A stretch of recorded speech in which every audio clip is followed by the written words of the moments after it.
وبركاته.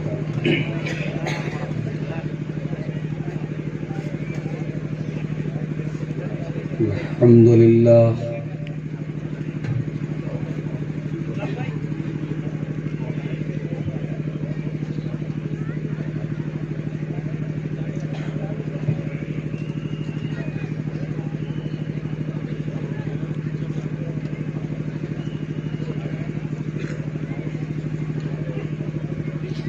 الحمد لله نحمده ونستعينه ونستغفره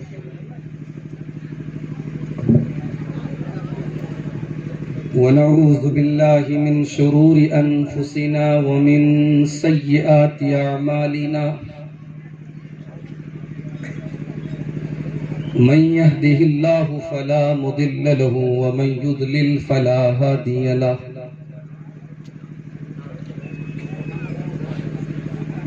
وأشهد أن لا إله إلا الله وحده لا شريك له وأشهد أن محمدًا عبده ورسوله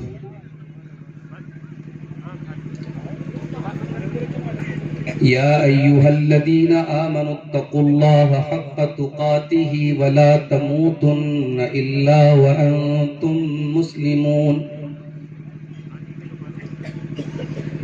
يا أيها الناس اتقوا ربكم الذي خلقكم من نفس واحدة وخلق منها زوجها وبث منهما رجالا كثيرا ونساء واتقوا الله الذي تساءلون به والأرحام إن الله كان عليكم رقيبا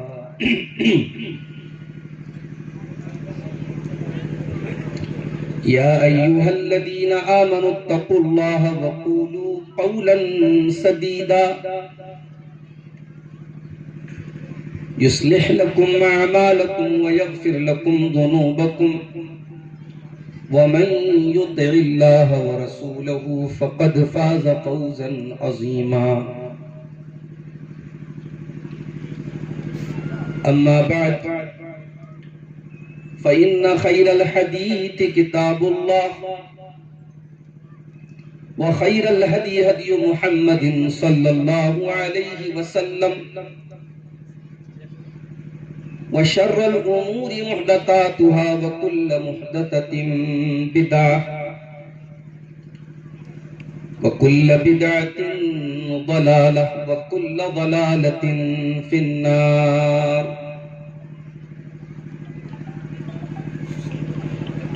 أعوذ بالله من الشيطان الرجيم. بسم الله الرحمن الرحيم. إن الذين كفروا وماتوا وهم كفار أولئك عليهم لعنة الله والملائكة والناس أجمعين.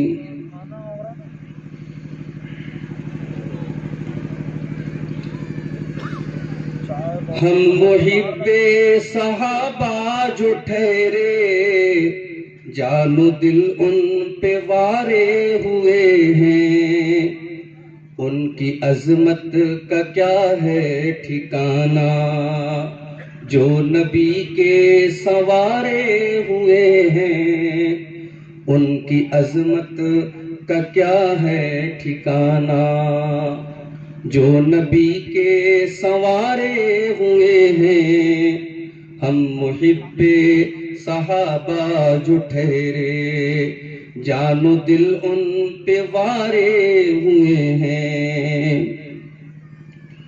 عمر بھر کی عبادت کے بدلے سن کے صدیق بولے عمر سے عمر بھر کی عبادت کے بدلے سن کے صدیق بولے عمر سے کیسے دے دوں عمر میں وہ لمحے غار میں جو گزارے ہوئے ہیں کیسے دے دوں عمر میں وہ لمحے غار میں جو گزارے ہوئے ہیں۔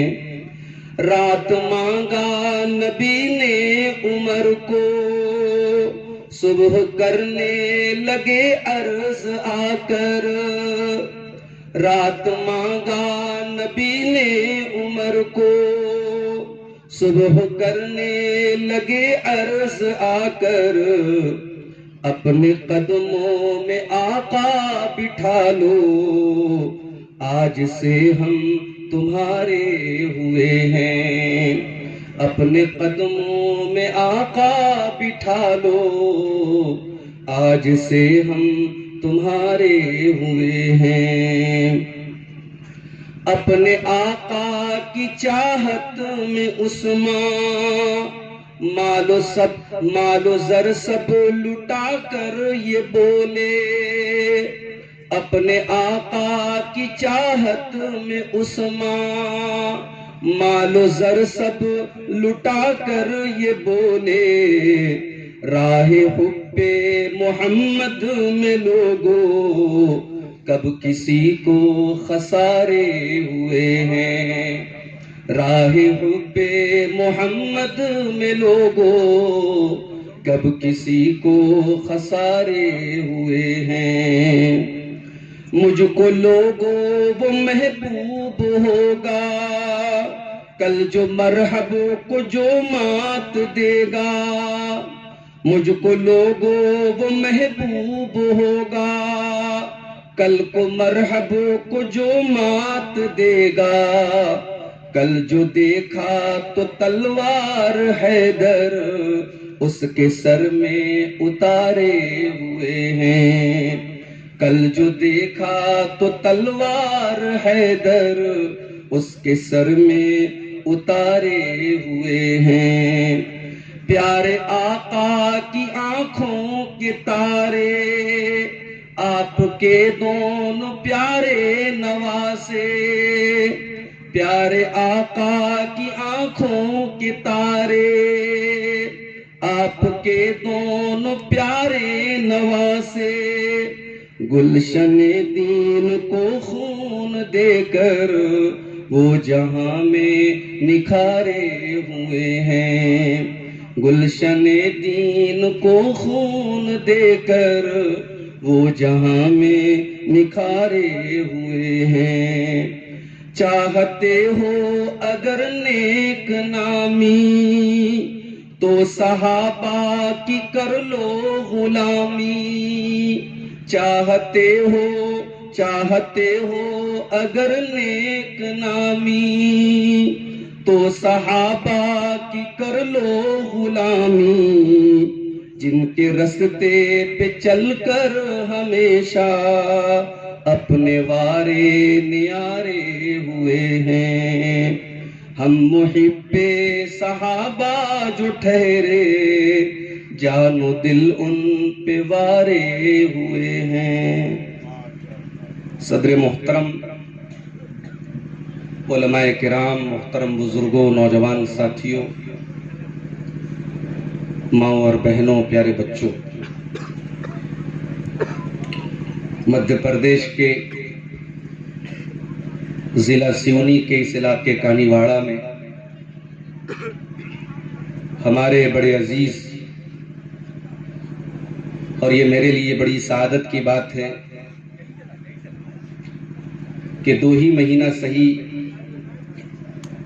انہوں نے ہماری شاگردی بھی حاصل کی ہے۔ ہمارے شاگرد ہیں شیخ ذبیح الرحمن نوری حفظہ اللہ۔ ان کے قائم کردہ اس ادارے میں، مدرسہ تعلیم القرآن میں، آج کا یہ عظیم الشان پروگرام جو اصلاح امت کانفرنس کے نام سے رکھا گیا، میں اپنے لیے خوش نصیبی سمجھتا ہوں آج کے اس پروگرام کا ایک حصہ بن کر۔ یقیناً اتنا بڑا پروگرام اس علاقے کے ہمارے بزرگوں، نوجوانوں اور تمام جمعیت اور جماعت کے ذمہ داروں کی محنتوں اور کوششوں کا نتیجہ ہے۔ میں اللہ سے دعا کرتا ہوں اللہ تعالیٰ ان تمام بھائیوں کو جن کی محنتوں، جن کی قربانیوں سے آج کا یہ پروگرام منعقد ہوا ہے، اللہ ان کو بہترین بدلہ عطا فرمائے۔ اور میں یہ بھی دعا کرتا ہوں کہ جمعیت و جماعت میں اگر کہیں پر بھی ذرہ برابر دلوں میں کہیں کوئی نا اتفاقی ہے، نا چاہتی ہے، اللہ اسے بھی دور فرما کر ہمیں ایک دوسرے کے ساتھ کندھے سے کندھا ملا کر اللہ اپنی توحید کی راہ میں ہم سب کو اپنا وقت، اپنی انرجی، اپنا ٹائم، اپنا علم لگانے کی توفیق عطا فرمائے۔ ابھی 2 دن پہلے بڑی اچھی خبر ہمیں ملی مہاراشٹر کے ضلع سے، مہاراشٹر کے صوبہ سے۔ وہاں ہماری جماعت کے بہت بڑے عالم دین مولانا ابو رضوان محمدی حفظہ اللہ اور مہاراشٹر کی جمعیت اہل حدیث کے جو امیر ہیں ڈاکٹر سعید احمد فیضی، ان دونوں بزرگوں کے درمیان جو اختلاف تھا، شیخ ارشد مختار محمدی حفظہ اللہ کی کوششوں سے اور اللہ کی توفیق سے ان دونوں بزرگوں نے آپس میں مصالحت کی، گلے ملے۔ الحمدللہ یہ جماعت کے لیے بہت اچھی خبر ہے، اور ہم یہ چاہتے ہیں اور ہماری یہ دعا ہے اور تمنا ہے کہ اس طریقے سے جو بھی اختلافات، چاہے وہ کسی اسٹیٹ میں ہوں، کسی ضلع میں ہوں، سارے اختلافات ختم ہو جائیں اور توحید پر چلنے والی یہ جماعت، کتاب و سنت پر چلنے والی یہ جماعت متحد ہو کر اللہ کے دین کا کام کرے۔ اللہ ہم سب کو اس کی توفیق عطا فرمائے۔ میرے بھائیوں، ملک کے حالات پر آپ کی بہت اچھی نظر ہے، میڈیا پر آپ مجھ سے اچھی نظر رکھتے ہیں، اور ہم یہ بھی جانتے ہیں کہ آج کے اس پرفتن دور میں کوئی مدرسہ چلانا، کوئی ادارہ چلانا کتنا مشکل کام ہے۔ غیروں کے تانے اور غیروں کی مخالفت اور غیروں کی پیدا کی ہوئی رکاوٹوں سے تو ہمیں بعد میں نپٹنا پڑتا ہے، پہلے ہمیں ہمارے راستے میں اپنے بریکر بن جاتے ہیں۔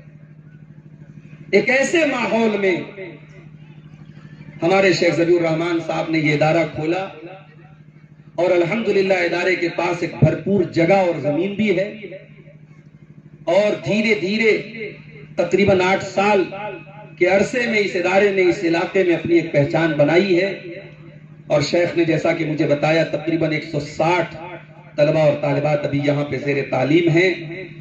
میں اللہ سے دعا کرتا ہوں اللہ اس ادارے کو مزید ترقی عطا فرمائے، اور جماعت کے تمام اہل خیر حضرات سے اور خاص طور سے سیونی کا علاقہ اور آس پاس کے جو ہمارے علاقے ہیں جہاں اللہ تعالیٰ نے اپنی بہت ساری نعمتوں سے ہم سب کو نوازا ہے، اس علاقے میں اگر یہ ادارہ موجود ہے تو میرے بھائیوں یہ ہمارے تعاون کا، ہماری توجہ کا مستحق ہے۔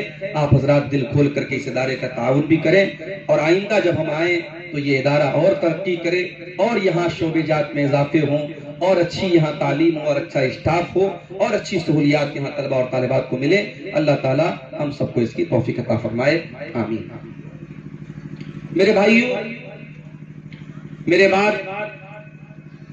ہماری جماعت کے 2 اہم خطبہ شیخ مصطفیٰ اجمل مدنی حفظہ اللہ ممبئی سے تشریف لائے ہیں، ان کا خطاب ہوگا۔ شیخ فضل الرحمان سراجی اٹاوا یو پی سے آئے ہیں، وہ بھی خطاب کریں گے۔ چونکہ مجھے رات ہی میں جبل پور کے لیے نکلنا تھا، 1:30 بجے رات میں ٹرین ہے اور لمبا راستہ ہے، اس لیے ذمہ داروں نے ترتیب کو بدلتے ہوئے سب سے پہلے مجھے آپ کے سامنے حاضر ہونے کا حکم دیا۔ دوسرے خطبہ کے جو موضوعات ہیں ان کو سامنے رکھ کر کے میں نے اپنا موضوع تھوڑا سا ان سے الگ رکھنے کی کوشش کی۔ میرے بھائیوں، ایک لفظ آپ سنتے ہوں گے، لعنت سنتے ہوں گے آپ۔ حدیث میں اللہ کے نبی صلی اللہ علیہ وسلم نے بہت سارے کاموں کے تعلق سے فرمایا کہ فلاں کے اوپر اللہ کی لعنت ہو۔ تو 2 چیزیں، ایک چیز تو یہ ہے کہ لعنت کہتے کس کو، اور پھر ایک سوال یہ ہے کہ کیا ہم کسی کے اوپر لعنت کر سکتے ہیں، اور پھر تیسرا سوال یہ ہے کہ وہ کون سے اعمال ہیں، وہ کون سی ایکٹیویٹیز ہیں، وہ کون سے گناہ ہیں جن کے کرنے والے پر اللہ تعالیٰ نے اور اس کے رسول نے لعنت کی۔ یہی ہماری آج کی تقریر کا عنوان ہے۔ کہ وہ کون سے اعمال ہیں جو لعنت کا حقدار بنا. سب سے پہلے لعنت کا مطلب سمجھیے کہ لعنت کس کو کہتے ہیں. جب ہم یہ کہتے ہیں کہ اللہ کی اس کے اوپر لعنت ہو تو یہ ہم ایک بد دعا کرتے ہیں. اور ہم بد دعا کیا کرتے ہیں کہ اللہ تبارک و تعالی اس انسان کو اپنی رحمت سے دور کر دے. ابعاد اللہ ان رحمتہ، اللہ اپنی رحمت سے اس کو دور کر دے. اس کو عربی میں لعنت بولتے ہیں. اور جب اللہ تعالیٰ کسی پر لعنت کرتا ہے تو وہ دور کر دیتا ہے. لعنت یہ رحمت کا اپوزٹ ہے، رحمت کا الٹا ہے. جس پر رحمت کرتا ہے اللہ تعالیٰ اس کے ساتھ کرم کرتا ہے، مہربانی کرتا ہے. اور جس کے اوپر لعنت کرتا ہے اللہ اس سے ناراض ہوتا ہے.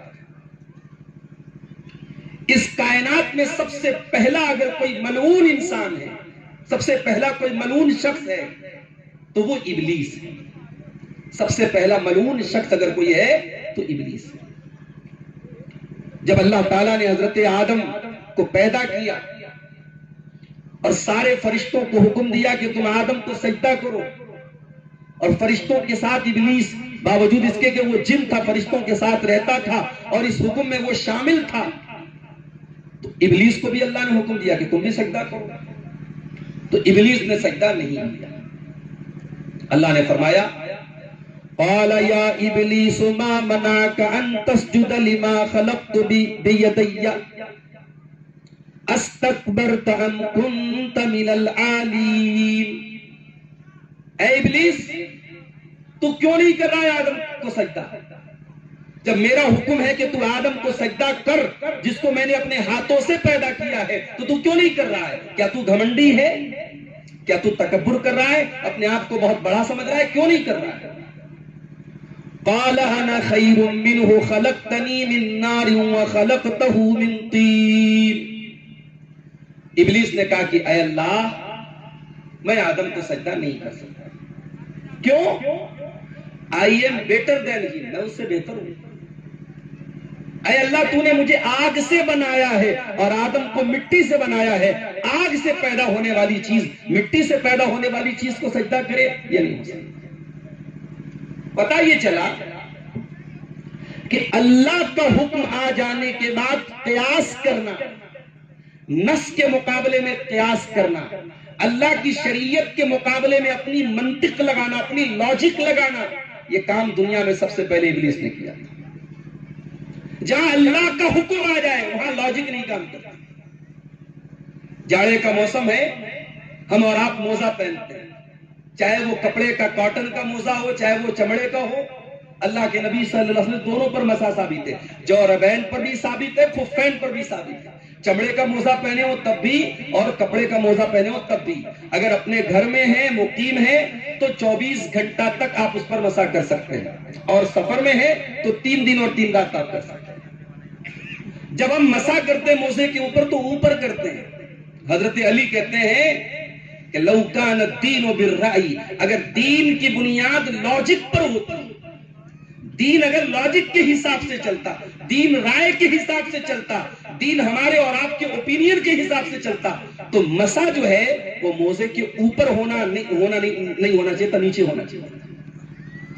بھائی ہم جب موزہ پہن کر کے چلتے ہیں، آپ نے غور کیا ہوگا ایک دن پہننے کے بعد موزے کا جو نچلا حصہ ہوتا ہے گندا ہو جاتا ہے. تو جہاں گندگی لگی ہے وہاں پہ مسا ہونا چاہیے تھا. لاجک کا تقاضا یہ ہے. مگر اسلام کے حکم کے آ جانے کے بعد، اللہ اور اس کے رسول کے حکم کے آ جانے کے بعد لاجک نہیں چلتی. ہاں جہاں حکم آ گیا وہاں لاجک آپ تلاش کیجیے.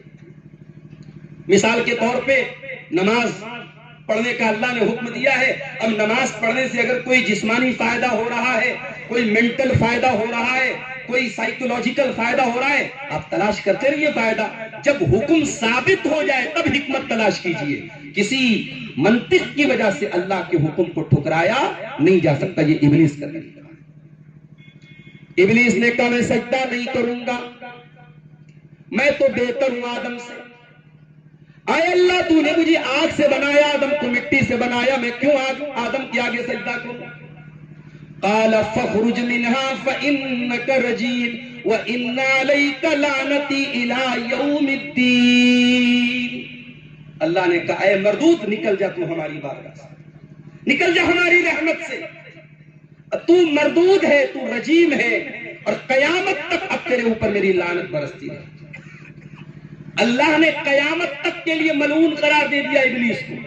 یہی وجہ ہے کہ شیطان کا جب نام آتا ہے تو ہم شیطان اونلی شیطان نہیں، مطلب شیطان ملعون بولتے ہیں، شیطان رجیم بولتے ہیں۔ شیطان کے نام کا ایک پارٹ ہو گیا کہ شیطان اللہ کے بارگاہ سے دھتکارا گیا ہے، اللہ کی لعنت کا حقدار ہے۔ تو دنیا کا سب سے پہلا ملعون ابلیس ہے۔ اب ایک بات اور یاد رکھیں، لعنت جو ہوتی ہے وہ کسی گناہ کرنے والے کو کامن طور پر جنرلی کر سکتے ہیں، لیکن اسپیشل کسی کو نشانہ بنا کر کہ تیرے اوپر اللہ کی لعنت ہو، یہ اس کی اجازت ہے۔ مثال کے طور پر کوئی نماز نہیں پڑھ رہا ہے، اب ظاہر ہے کہ نماز نہ پڑھنا بہت بڑا گناہ ہے۔ کوئی شراب پی رہا ہے، شراب پینا بہت بڑا گناہ ہے۔ کوئی سود کھا رہا ہے، سود اور پیاز کھانا بہت بڑا گناہ ہے۔ لیکن آپ اسپیسیفک کسی کو نشانہ بنا کے تیرے اوپر اللہ کی لعنت، تو شراب پیتا ہے، اس کی اجازت نہیں۔ آپ جنرلی بول سکتے ہیں شراب پینے والوں پر اللہ کی لعنت، جوا کھیلنے والوں پر اللہ کی لعنت، سود کھانے والوں پر اللہ کی لعنت، لیکن آپ کسی کو خاص نشانہ بنا کے اس پر لعنت کریں، اس کی اجازت اسلام نہیں دیتا۔ اب آئیے ذرا ہم قرآن کو پلٹتے ہیں، قرآن کو کھولتے ہیں اور دیکھتے ہیں کہ قرآن میں اللہ تعالیٰ نے کن کن گناہوں کے کرنے والے پر اور اللہ کے پیارے نبی نے حدیثوں کے اندر کن کن اعمال پر لعنت فرمائی ہے۔ اسی پر آج انشاءاللہ ہماری گفتگو ہوگی کہ وہ کون سے اعمال ہیں جن کے کرنے والے پر اللہ تبارک و تعالیٰ نے یا اس کے رسول نے لعنت کی ہے۔ میرے بھائیوں، سب سے پہلی چیز جو ہمیں اور آپ کو لعنت کا حقدار بناتی ہے وہ ہے اللہ کے ساتھ کفر کرنا، اللہ کا انکار کرنا۔ جن چیزوں پر ایمان لانا واجب ہے ان میں سے کسی چیز کا انکار کرنا۔ اللہ کے اوپر ایمان لانا ضروری ہے، اللہ کے فرشتوں پر ایمان لانا ضروری ہے، اللہ کی کتابوں پر ایمان لانا ضروری ہے، اللہ کے رسولوں پر ایمان لانا ضروری ہے، قیامت کے دن پر ایمان لانا ضروری ہے، تقدیر پر ایمان لانا ضروری ہے۔ یہ ایمان کے 6 پلرز ہیں، یہ ایمان کے 6 ارکان ہیں۔ اس میں سے کسی کا بھی انکار کرنے والا کفر کا مرتکب ہوتا ہے، اور کفر کرنے والے کے اوپر اللہ تعالیٰ نے لعنت۔ جو آیت میں نے آپ کے سامنے پڑھی تھی سورہ بقرہ، اللہ نے فرمایا ان الذین کفروا وماتوا وهم کفار اولئک علیہم لعنت اللہ والملائکۃ والناس اجمعین۔ جو لوگ کفر کی حالت میں چلے گئے، جن کو ایمان کی توفیق نہ ملی، ان کے اوپر اللہ کی لعنت و فرشتوں کی لعنت و ساری انسانیت کی لعنت۔ انسان اپنے کریٹر کو نہ پہچانے، انسان اللہ کی دھرتی پر رہے، اللہ کی آکسیجن میں سانس لے، اللہ کی دی ہوئی روزی کھائے اور اللہ تبارک و تعالیٰ کو نہ مانے، اپنے کریٹر کو نہ پہچانے، اسلام کہتا ہے اس سے بڑا کوئی پاپ نہیں، اس سے بڑا کوئی گناہ نہیں۔ یہ سب سے بڑا گناہ ہے کہ انسان اپنے کریٹر کو نہ پہچانے، اپنی سرشٹی کرنے والے، اپنے پیدا کرنے والے، اپنا نرمان کرنے والے، اپنے خالق، اپنے مولا، اپنے مالک کو نہ پہچانے۔ اسی کو شریعت میں کفر کہا گیا ہے۔ تو یہ وہ گناہ ہے جو انسان کو لعنت کا حقدار بناتا ہے۔ اللہ تعالیٰ کی کرپا، اللہ کی رحمت، اللہ کی دیا اس سے دور ہو جاتی ہے، اللہ ناراض ہوتا ہے، اللہ کا غصہ، اللہ کا غضب ایسے انسان پر نازل ہوتا ہے۔ اور آگے بڑھیں، اسلام کا ایک کانسیپٹ ہے کہ اللہ ایک ہے، عبادت کے لائق صرف ایک معبود ہے، اور یہ اسلام ہی کا کانسیپٹ نہیں ہے، تمام ادیان میں یہی کانسیپٹ ہے۔ یہ الگ بات ہے کہ وقت اور حالات کے ساتھ لوگوں نے اپنے اپنے مذاہب میں تبدیلی کر دی، ورنہ سارے مذہب اور سارے ریلیجنز میں اگر آپ ان کے اوریجنل جو آتھینٹک سورسز اگر آپ ان کو پڑھیں تو سارے مذاہب میں توحید موجود ہے، ایکیشور واد موجود ہے، ایک اللہ کی اور ایک معبود کی عبادت کا حکم دیا گیا ہے۔ اس کو اسلام میں توحید کہا گیا ہے، اور اسی کا اپوزٹ ہے شرک۔ اللہ ایک اللہ کی عبادت کرنا، ایک اللہ کے آگے ہاتھ پھیلانا، ایک اللہ سے مدد مانگنا، اسی کو بگڑی بنانے والا، اسی کو نفع نقصان کا مالک سمجھنا، اسی کا نام توحید ہے، اور اس کا اپوزٹ شرک ہے۔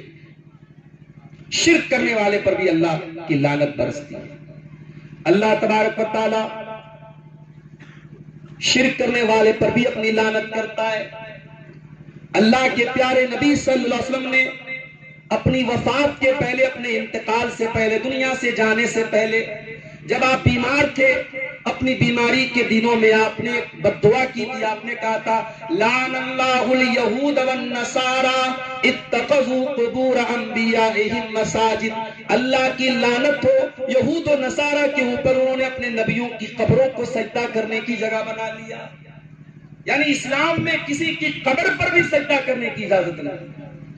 اسی لیے آپ دیکھیے کہ جنازے کی جب نماز ہم پڑھتے ہیں، ساری نمازوں میں رکوع ہوتا ہے، ساری نمازوں میں سجدہ ہوتا ہے، مگر جنازے کی نماز میں چونکہ سامنے مردے کی لاش رکھی ہے، جنازے کی نماز میں رکوع اور سجدہ نہیں رکھا گیا، تاکہ کہیں یہ میسج نہ چلا جائے کہ اسلام میں مردے کے آگے سجدہ کرنے کا حکم دیا گیا۔ تو قبر کے آگے بھی سجدہ کرنا یہ شرک ہے، اور اس کے کرنے والے پر اللہ تبارک و تعالیٰ کی لعنت برستی ہے۔ اللہ کے نبی کی اس بد دعا سے یہ ثابت ہوتا ہے۔ اسی طریقے سے اللہ کے نبی اللہ سے دعا کرتے ہیں اللہم لا تجعل قبری وثنا یعبد، اے اللہ تو میری قبر کو بت نہ بننے دینا، میری قبر کو کوئی اپاسنا استھل نہ بننے دینا، کوئی عبادت کی جگہ نہ بننے دینا کہ میری قبر کے پاس آ کر کے لوگ میری عبادت کریں۔ آپ نے فرمایا لعن اللہ قوما اتخذوا قبور انبیائہم مساجد، اللہ کی لعنت ان لوگوں کے اوپر جنہوں نے اپنے نبیوں کی قبروں کو مسجد بنا لیا۔ اسلام میں کسی قبر کے اوپر مسجد بنانے کا کانسیپٹ نہیں ہے، نہ تو قبر کے اوپر مسجد بنائیں گے، نہ مسجد میں قبر بنائیں گے، یہ دونوں طریقے غلط ہیں، اسلام کے خلاف ہے۔ اور آگے بڑھیں، لعنت کا حقدار بنانے والا ایک کام اور ہے، کسی کی زمین اور جائیداد کو ہڑپ لینا، کسی کی زمین کی باؤنڈری کو بدل کر کے اس کی زمین میں اپنا نام درج کرا لینا، زمین کی حدوں کو تبدیل کر لینا، یہ بھی بہت بڑا گناہ ہے۔ حضرت علی کہتے ہیں اللہ کے پیارے نبی صلی اللہ علیہ وسلم نے فرمایا لعن اللہ من لعن والدہ، اللہ کی لعنت اس انسان کے اوپر جو اپنے باپ کے اوپر لعنت کرے۔ بھئی باپ کا بہت اونچا مقام ہے، باپ کو آپ لعنت نہیں کر سکتے، ٹھیک ہے باپ سے مت بھید ہو سکتا ہے، باپ کی کوئی بات غلط ہو سکتی ہے، باپ پر لعنت کرے اس کی اجازت نہیں۔ اور باپ کے اوپر لعنت کرنا جس طریقے سے حرام ہے، اسی طریقے سے کسی کے ساتھ آپ گالی گلوچ کریں اور وہ جواب میں آپ کے ماں باپ کو برا بھلا کہے، اس کی بھی اسلام میں اجازت ہے۔ یعنی انڈائریکٹلی آپ اپنے ماں باپ کو گالی دلوا رہے ہیں، اپنے ماں باپ پر لعنت کروا رہے ہیں، اس کی بھی اسلام میں اجازت۔ لعن اللہ من لعن والدہ، اللہ کی لعنت ہو اس انسان کے اوپر جو اپنے باپ کے اوپر لعنت کرے۔ ولعن اللہ من ذبح لغیر اللہ، اور اللہ کی لعنت اس انسان کے اوپر جو اللہ کے سوا کسی اور کے نام سے جانور ذبح کرے۔ جس طریقے سے دعا عبادت ہے، نماز عبادت ہے، سجدہ عبادت ہے، اسی طریقے سے اسلام میں جانور کو ذبح کرنا، جانور کی قربانی کرنا یہ بھی عبادت ہے، اور جانور کی قربانی اللہ کے نام سے ہو سکتی ہے، کسی پیر کے نام سے، کسی نبی کے نام سے، کسی ولی کے نام سے، کسی بزرگ کے نام سے جانور ذبح کرنا حرام ہے، اور ایسا کرنے والے پر اللہ کی لعنت ہے۔ اس کے بعد آپ نے فرمایا وَلَعْنَ اللَّهُ مَنْ آغَى مُحْدِثًا، اور اللہ کی لعنت تو اس انسان کے اوپر جو کسی بدعتی کو پناہ دے، کسی دین کے اندر نیا کام نکالنے والے کو پناہ دے، اس کا سپورٹ کرے۔ بدعت کرنا بہت بڑا گناہ ہے، اور بدعتی کو سپورٹ کرنا اس سے بڑا گناہ ہے۔ بھئی ظاہر سی بات ہے، جو انسان بدعت کر رہا ہے، جو دین کے اندر نیا کام نکال رہا ہے، وہ اللہ کے رسول کے دین کا تہیہ پانچا کر رہا ہے، وہ اسلام کے چہرے کو بگاڑ رہا ہے، وہ اسلام میں ایسے کاموں کو کر رہا ہے جن کاموں کی اجازت اللہ اور اس کے رسول نے نہیں دی تھی۔ ایسے انسان کو پناہ دینا، ایسے انسان کو سپورٹ کرنا، یہ بھی بہت بڑا گناہ ہے۔ اور چوتھا کام، آپ نے فرمایا وَلَعَنَ اللَّهُ مَنْ غَيَّرَ مَنَارَ الْأَرْضِ، اور اللہ کی لعنت اس انسان کے اوپر جو زمین کے نشانات کو بدل دے۔ آج افسوس کے ساتھ کہنا پڑتا ہے، عدالتوں میں، کچہریوں میں بڑی تعداد میں مسلمان کا کیس ہے۔ ایک مسلمان اپنے مسلمان بھائی کے اوپر، ایک مسلمان اپنے مسلمان پڑوسی کے اوپر زمین و جائیداد کے معاملے میں کیس کر رہا ہے۔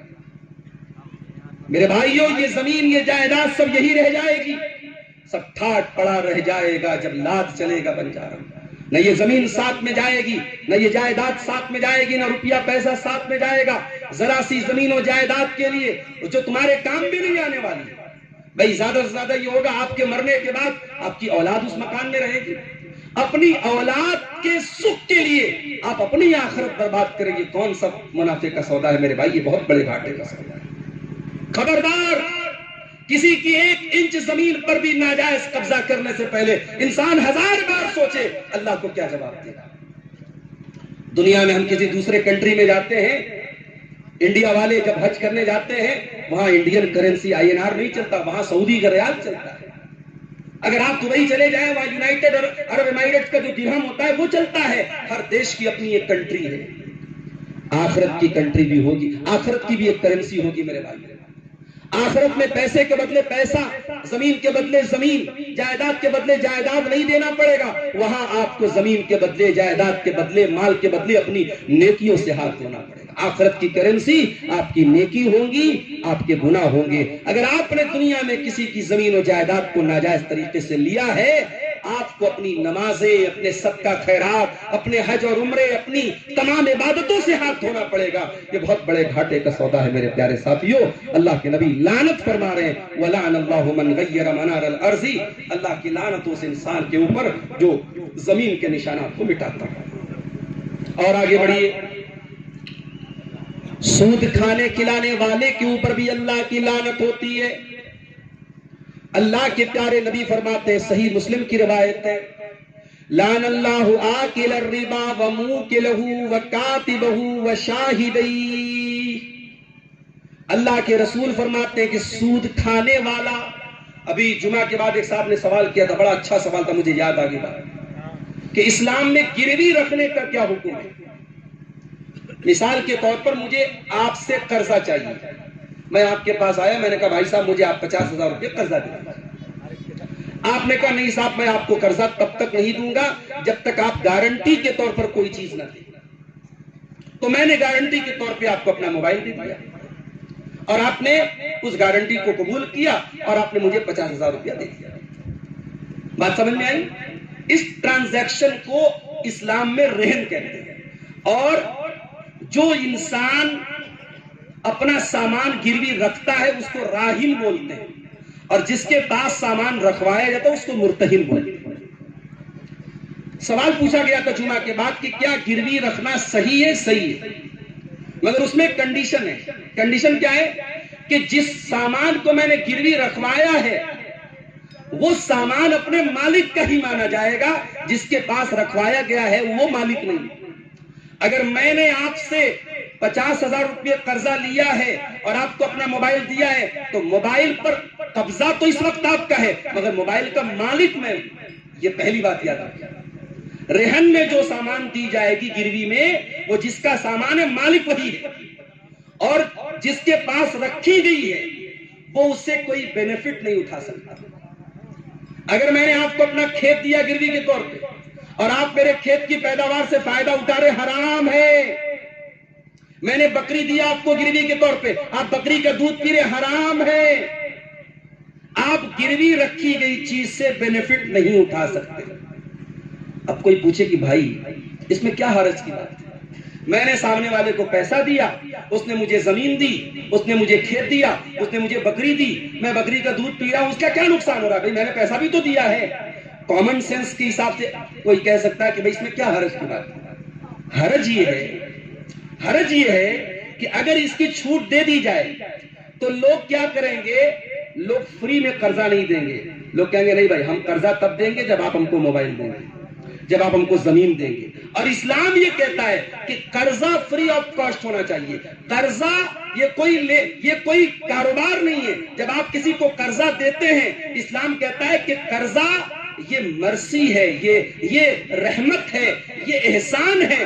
قرضہ دینا، یہ کوئی اگر پروفٹ کمانے کے لیے قرضہ دے رہا ہے تو اسلام کا اصول کیا ہے کہ جس قرض کے اوپر منافع حاصل کیا جائے وہ قرضہ، وہ سود ہے، وہ بیاج ہے. امام ابو حنیفہ رحمۃ اللہ علیہ، اللہ کی رحمتیں نازل ہیں، بہت بڑے امام گزرے ہیں اس امت کے. امام ابو حنیفہ رحمۃ اللہ علیہ نے ایک آدمی کو قرضہ دیا. یہ صحیح واقعہ ہے، ان کی سیرت میں سیرت نگاروں نے لکھا اس واقعے کو. امام ابو حنیفہ نے قرضہ دیا اور پھر قرضہ جس کو دیا تھا اس سے وصولنے کے لیے، لینے کے لیے اس کے گھر گئے.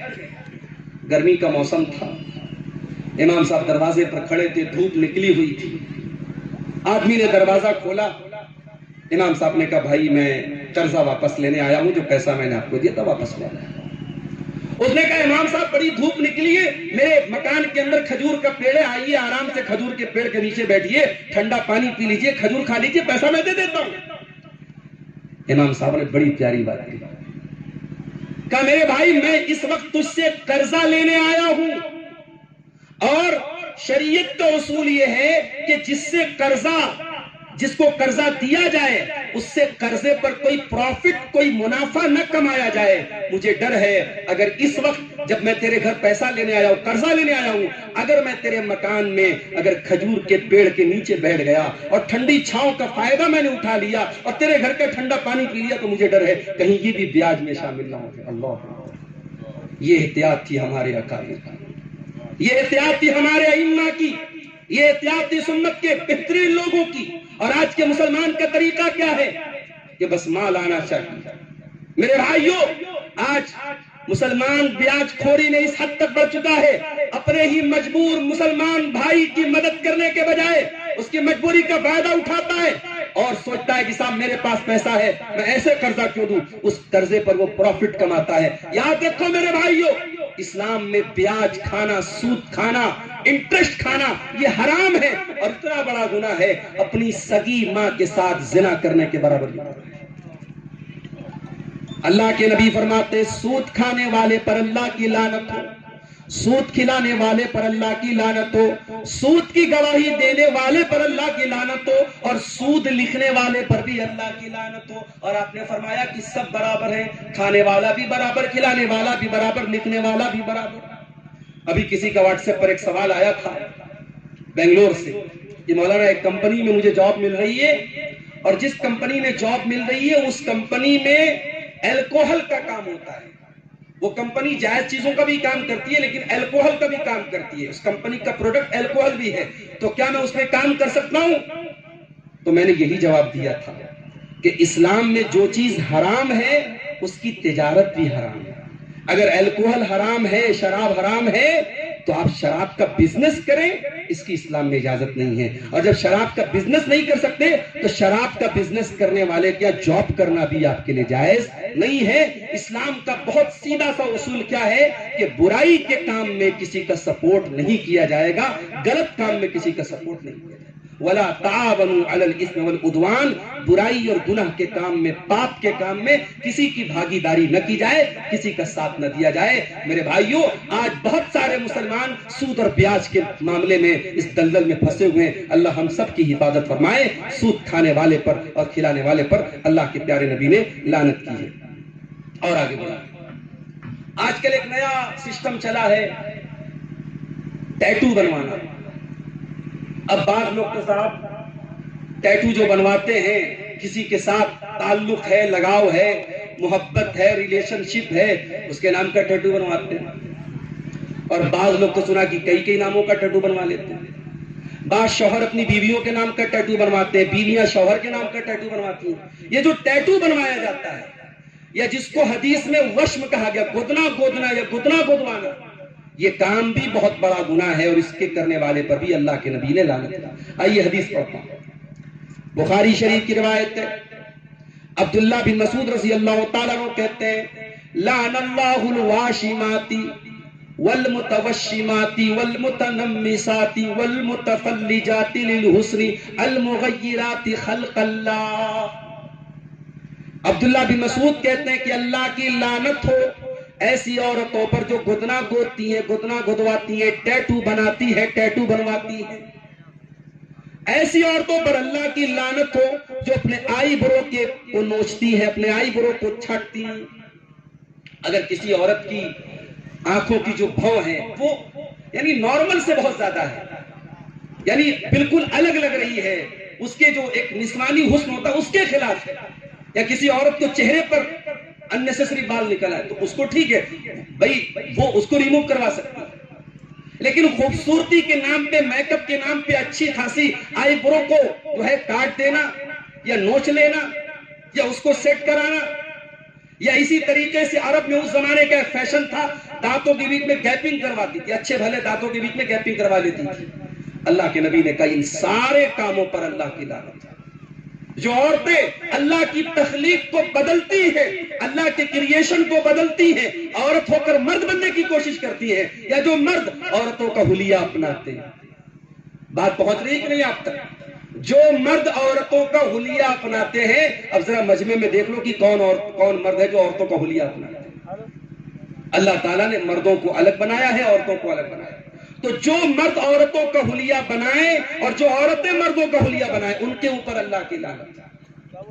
جب آپ نے اتنا بیان کیا عبداللہ بن مسعود نے، تو ایک عورت آئی، اس کا نام تھا ام یعقوب۔ اس عورت نے پڑھی لکھی عورت تھی، جانکار عورت تھی، اور میں جو بات ابھی بتانے جاؤں گا بہت اہم بات ہے، اس کو ذرا توجہ سے سننا۔ ام یعقوب نام کی عورت عبداللہ بن مسعود کے پاس آتی ہے اور کہتی ہے کہ اے عبداللہ، مجھے پتا لگا ہے کہ آپ ایسی ایسی عورتوں پر لعنت کر رہے ہیں۔ آپ نے فرمایا کہ میں کیوں نہ لعنت کروں؟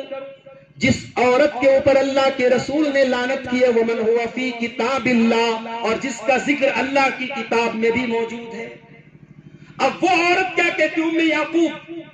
کہتی ہے عبداللہ بن مسعود، قرأت ما بین الدفتین، میں نے دونوں دفتیوں کے بیچ میں پورا قرآن الحمدللہ رب العالمین سے لے کر من الجنۃ والناس تک پورا قرآن میں نے پڑھا ہے۔ میں نے پورے قرآن میں کہیں ایسی عورتوں کے بارے میں نہیں پڑھا، اور آپ کہہ رہے ہیں کہ قرآن میں ایسی عورتوں پر اللہ کی لعنت کی گئی ہے، آپ کہاں سے کہہ رہے ہیں؟ پتہ یہ چلا کہ اس زمانے کی مسلمان عورتیں قرآن کی حافظہ ہوتی تھی، قرآن کی عالمہ ہوتی تھی، پڑھی لکھی اور جانکار ہوتی تھی۔ آج افسوس کرتے ہیں آپ کہ آپ کی مسلمان عورتیں بے حیا ہو رہی ہیں، آج کی مسلمان عورتیں بے پردہ ہو رہی ہیں، آج کی مسلمان عورتیں مرتد ہو رہی ہیں، آج کی مسلمان عورتیں غیروں کے ساتھ فرار ہو رہی ہیں۔ میرے بھائیوں، جب آپ نے اپنی لڑکیوں کو قرآن نہیں پڑھایا، نبی کی سنتیں نہیں پڑھائی، ایمان کیا ہے نہیں بتایا، کفر کیا ہے نہیں بتایا، آپ کی بچیوں نے قرآن کو پڑھا بھی تو رٹو طوطے کی طرح کسی حافظ صاحب سے پڑھ لیا، نہ قرآن کا معنی پتا ہے، نہ قرآن کا مطلب پتا ہے۔ اگر ایسی عورتوں کے قدم بہک رہے ہیں تو کون سی حیرت کی بات؟ نبی کے دور کی عورت کو دیکھو، کتنا بڑا دعویٰ ہے، صحابی رسول سے کہہ رہی ہے اے عبداللہ بن مسعود، میں نے پورا قرآن پڑھا ہے، مجھے پورے قرآن میں کہیں ایسی عورتوں کا ذکر نہیں ملا کہ ایسی عورتوں پر اللہ تعالیٰ نے لعنت کی۔ عبداللہ بن مسعود نے کہا اے ام یعقوب، اگر تو نے قرآن پڑھا ہے تو تو نے قرآن کے اندر یہ آیت بھی پڑھی ہوگی وَمَا آتَاكُمُ الرَّسُولُ فَخُذُوهُ وَمَا نَهَاكُمْ عَنْهُ فَانْتَهُوا، میرا رسول تمہیں جو دے دے لے لو، اور میرا رسول تمہیں جس چیز سے منع کر دے رک جاؤ۔ اے خاتون، جب قرآن میں اللہ کہہ رہا ہے رسول جو دے دے لے لو، رسول جس سے منع کر دے رک جاؤ، اور اللہ کے پیارے نبی نے ایسی عورتوں پر لعنت کی ہے، اس لیے میں ایسی عورتوں پر لعنت کر رہا ہوں۔ اب وہ عورت کہتی ہے اے عبداللہ بن مسعود، مجھے پتا چلا ہے کہ آپ کے گھر کی کچھ عورتیں بھی یہ کام کرتی ہیں، جن کاموں کا نام لے کر کے آپ نے لعنت کی ہے، یہ کام آپ کے گھر میں بھی ہوتا، آپ کی مسز کرتی ہیں، آپ کی بیگم کرتی ہیں۔ آپ نے کہا جاؤ میرے گھر میں جا کے دیکھو۔ عورت گھر کے اندر گئی اور واپس آ کے کہتی ہے میں معذرت چاہتی ہوں، آئی ایم سوری، مجھ سے غلطی ہوئی، آپ کے گھر کی کوئی عورت ایسا کام نہیں کرتی۔ پتہ یہ بھی چلا کہ صحابہ کرام گفتار کے نہیں کردار کے غازی ہوتے تھے، اگر وہ عوام کے سامنے کوئی بات کہتے تھے تو وہ بھی اور ان کی فیملی اس پر عمل کرتی تھی۔ یہ اتنی بڑی بات، اتنا بڑا دعویٰ کہ عبداللہ بن مسعود نے اس عورت کو چھوٹ دی، جاؤ دیکھ کے آؤ، اگر میرے گھر میں کوئی عورت ایسا کام کرتی تو وہ میرے گھر میں نہیں رہ سکتی تھی۔ تو میرے بھائیوں، ایسی عورتوں پر جو میک اپ کے نام پر، جو خوبصورتی کے نام پر اللہ اور اس کے رسول کی نافرمانی کریں، ان کے اوپر بھی اللہ تبارک و تعالیٰ کی لعنت برستی ہے۔ اور آگے بڑھیے، صحابہ کرام کو برا بھلا کہنے والا، صحابہ کرام پر کیچڑ اچھالنے والا، اس انسان کے اوپر بھی اللہ کی لعنت برستی ہے۔ اللہ کے نبی فرماتے ہیں، طبرانی کی صحیح روایت المعجم الکبیر کی، من سبا صحابی فعلیہ لعنت اللہ والملائکۃ والناس اجمعین، جو میرے صحابہ کو گالی دیتا ہے، جو میرے صحابہ کو برا بھلا کہتا ہے، اس کے اوپر اللہ کی لعنت ہو۔ صحابہ کرام کو برا بھلا کہنے والا، اس کے اوپر اللہ کی لعنت، فرشتوں کی لعنت اور تمام لوگوں کی لعنت۔ میرے بھائیوں، آج افسوس کے ساتھ کہنا پڑتا ہے، ہمارے کچھ نوجوان انجینئر علی مرزا سے بڑے متاثر ہیں۔ صاحب وہ تو بڑے کانفیڈنس سے بات کرتا ہے، وہ تو دلیلیں دے کے بات کرتا ہے، وہ حوالے دے کے بات کرتا ہے، حدیثوں کا نمبر دے کر بات کرتا ہے، اور ہمارے باقی اہل حدیث علماء تو یہ ہم کو باباؤں کا جو ہے ہمیں پیروکار بنا رہے ہیں، اور وہ تو علمی باتیں کرتا ہے۔ ارے نادان، تو کیسا اہل حدیث ہے؟ تو کیسا قرآن و سنت پر چلنے والا ہے؟ تو کیسا سلفی اور کیسا منہج سلف پر چلنے والا ہے؟ تیرے مسلک اور تیرے منہج کی بنیاد ہے نبی کی محبت، نبی کے صحابہ کی محبت، نبی کے اہل بیت کی محبت۔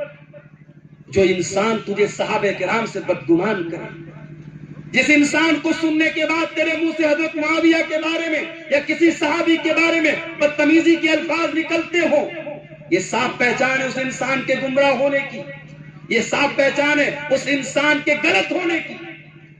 یہ امت 1400 سال سے جس منہج پہ چلی آ رہی ہے، جو منہج محدثین کا تھا، جو منہج صحابہ کا تھا، جو منہج تابعین کا تھا، وہ یہی تھا کہ ہم صحابہ کرام کے درمیان ہونے والے جھگڑوں میں نہیں پڑتے۔ ٹھیک ہے، صحابہ انسان تھے، ان کے درمیان اختلافات ہوئے، جھگڑے ہوئے، ارے ہم ہیں کون، ہماری اوقات کیا ہے کہ ہم صحابہ کے جھگڑوں کا تصفیہ کریں اور ہم طے کریں کون صحیح تھا کون غلط تھا۔ ہمارا عقیدہ بڑا کلیئر ہے میرے بھائی، صحابہ نبی کے چہیتے تھے، اور ہمیں نبی سے بھی محبت ہے اور نبی کے چہیتوں سے بھی محبت ہے۔ اور جو یہ کہتا ہے نہیں صاحب، اگر آپ کو اہل بیت سے محبت ہے تو آپ کو حضرت معاویہ کو برا بھلا کہنا پڑے گا، آپ کو صحابہ کو برا بھلا کہنا پڑے گا، تو یہی تو رافضیت ہے، یہی تو رافضیوں کا مسلک ہے۔ ان کے یہاں جب تک آپ صحابہ کو برا بھلا نہیں کہیں گے، تب تک آپ اہل بیت سے محبت کے دعوے میں سچے نہیں ہو سکتے۔ تو ہمارا عقیدہ یاد رکھو میرے بھائیوں، صحابہ بھی ہمارے ہیں، اہل بیت بھی ہمارے ہیں، ہم صحابہ سے بھی محبت کرتے ہیں، اہل بیت سے بھی محبت کرتے ہیں۔ کسی صحابی کو برا بھلا کہنے کا ادھیکار ہمیں اور آپ کو نہیں ہے، اور جو صحابہ کو برا بھلا کہنے پر آپ کو ابھارے، وہ اسکالر، وہ عالم، وہ خطیب، وہ مقرر، وہ لعنت کا حقدار ہے۔ اللہ کے نبی فرماتے ہیں، من سبا صحابی، جو میرے صحابہ کو برا بھلا کہے، اس کے اوپر اللہ کی لعنت ہو، فرشتوں کی لعنت ہو، اور تمام لوگوں کی لعنت۔ اب چونکہ 10 منٹ کا وقت اور رہ گیا ہے، 2-4 چیزیں اور بیان کر کے ہم بات اپنی ختم کریں۔ شراب پینے والا بھی اللہ تبارک و تعالیٰ کی نظر میں لعنتی ہے۔ اللہ کے نبی فرماتے ہیں، شراب کے سلسلے میں 10 لوگوں پر اللہ کی لعنت۔ آسی رہا و موتسی رہا، شراب کے لیے اگر انگور کا یا کسی پھل کا رس نچوڑا جا رہا ہے تو رس نچوڑنے والے پر اللہ کی لعنت ہو، جس کے لیے نچوڑا جا رہا ہے اس کے اوپر اللہ کی لعنت ہو، والساقی یہاں، شراب پلانے والے پر اللہ کی لعنت ہو، وحاملہا، اور شراب کا برتن لادنے والے پر اللہ کی لعنت ہو، والمحمولۃ الیہ، اور جس کے پاس لاد کے لے کے جایا جا رہا ہے اس کے اوپر اللہ کی لعنت ہو، شراب بیچنے والے پر اللہ کی لعنت، شراب خریدنے والے پر اللہ کی لعنت۔ شراب کے سلسلے میں 10 لوگوں پر اللہ کے نبی نے لعنت کی۔ اور آج اگر کوئی ہم سے یہ کہتا ہے کہ مولانا سیونی اور آس پاس کے علاقوں میں بڑی تیزی میں نشے کا رجحان بڑھ رہا ہے، تو یہ دکھد بات ہے میرے بھائیوں، یہ تکلیف کی بات ہے۔ اور آج حالات یہ ہیں، ابھی ممبئی پچھلے ہفتے میرا پروگرام تھا، معلومی بہت بڑا وہاں مسلمانوں کا کی اکثریت کا علاقہ ہے، معلومی سے جب میں گزرا، ہمارے کچھ نوجوان ہم کو ریسیو کرنے گئے تھے، انہوں نے کہا کہ مولانا دنیا کا کوئی نشہ ایسا نہیں ہے جو معلومی کے اس علاقے میں نہ استعمال ہوتا۔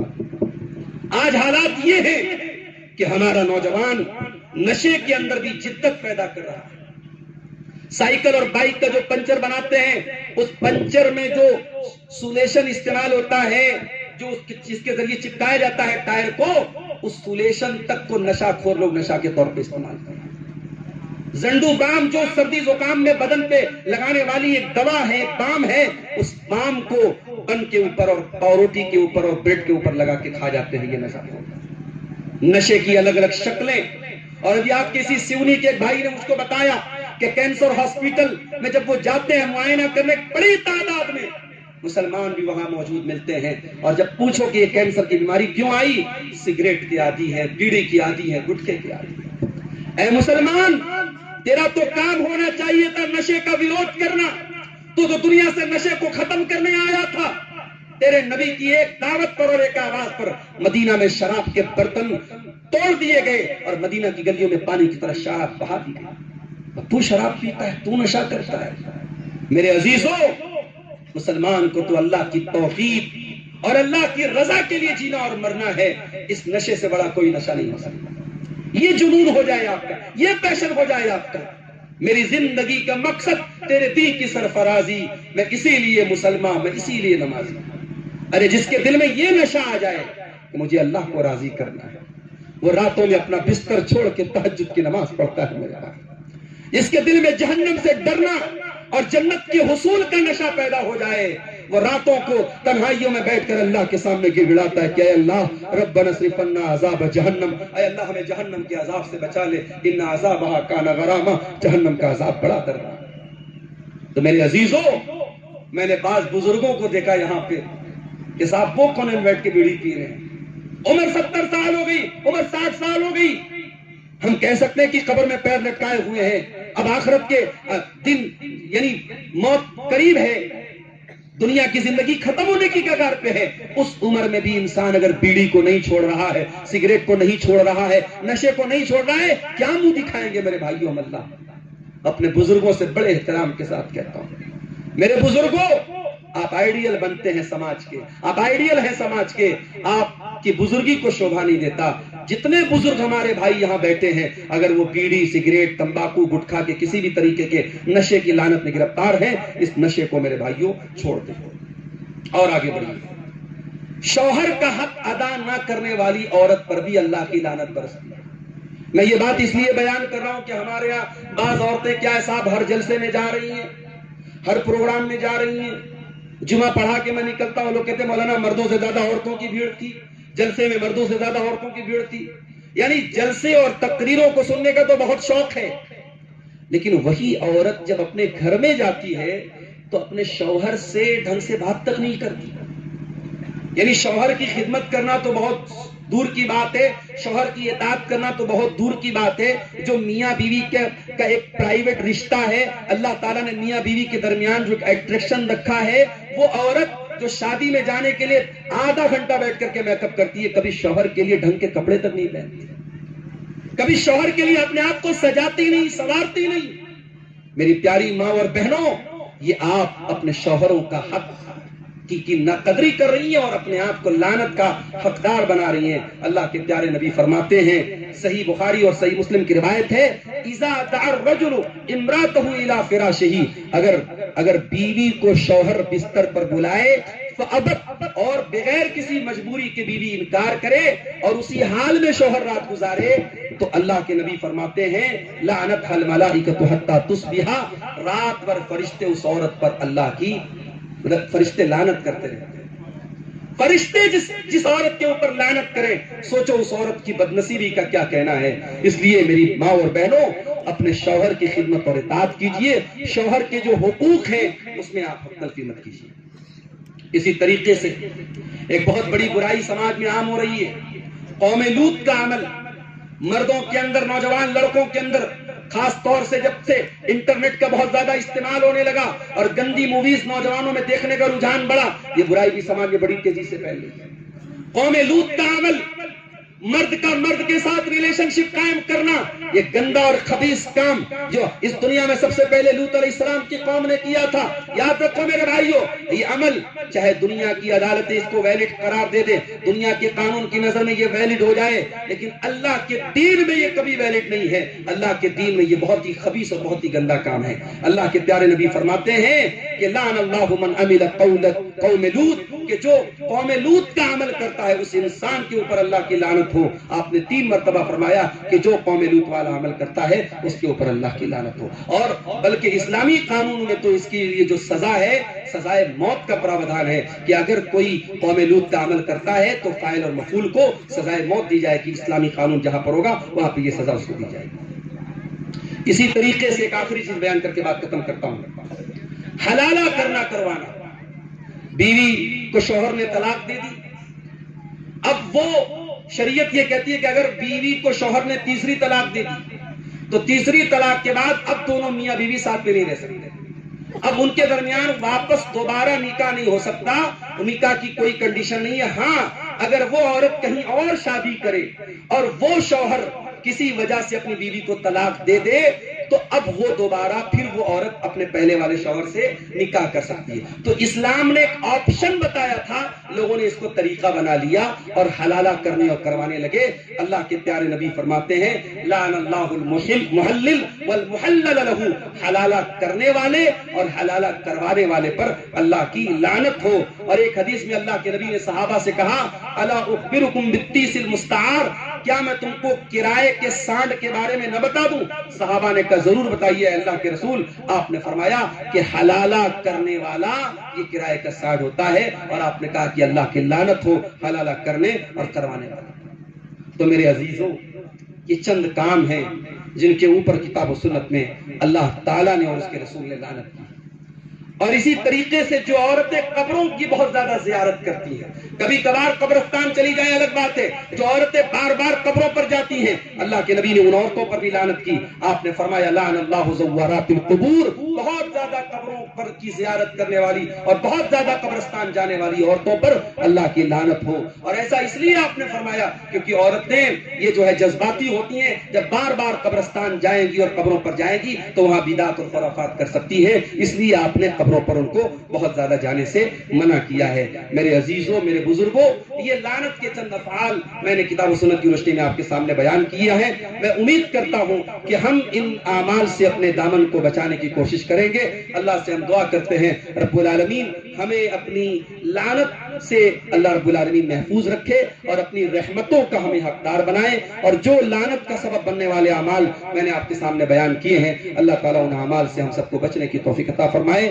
آخر میں اللہ کا شکر ادا کرنے کے بعد میں آج کے اس پروگرام کے تمام آرگنائزرز کا اور بالخصوص جو ہمارے یہاں کے نوجوان ساتھی ہیں، چاہے وہ کانی واڑہ کے ہمارے احباب ہوں یا سیونی کے ہمارے احباب ہوں یا ہمارے پاس جو بیتول کے ہمارے ساتھی ہم کو یہاں لے کے آئے ہیں، میں ان تمام بھائیوں کا شکریہ ادا کرتا ہوں، اور اپنے عزیز شاگرد اور اپنے عزیز دوست شیخ ذبیح الرحمان نوری صاحب کا بھی شکریہ ادا کرتا ہوں، اور دعا کرتا ہوں اللہ تعالیٰ اس پروگرام کو اس ادارے کے حق میں، اس علاقے کے حق میں، ہم سب کے حق میں مفید بنائے۔ اللہ تعالیٰ ہمیں کہنے سننے سے زیادہ عمل کی توفیق عطا فرمائے، آمین۔